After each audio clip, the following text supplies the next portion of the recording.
రాజు రాజు గిన్నెదే ఒకటి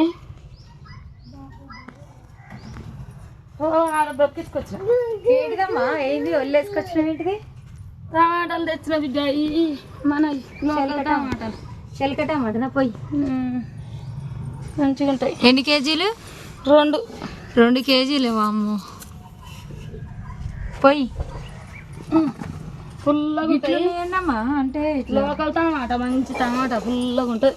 చిలక టమాటా కదా ఇది. ఇగో అమ్మ అయితే చిలక టమాటా తెచ్చింది.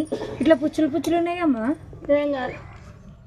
ఏం కదా దానం వేసిండు నేను అడుక్కొచ్చినావా? ఇగో అమ్మ 2 కేజీల టమాటాలు తెచ్చి 2.5 కేజీలు చేసింది అనమాట. అడుక్కొచ్చుకున్నా. ఈ టమాటా టేస్ట్ కూడా చాలా బాగుంటది. పచ్చడి పెట్టుకున్నా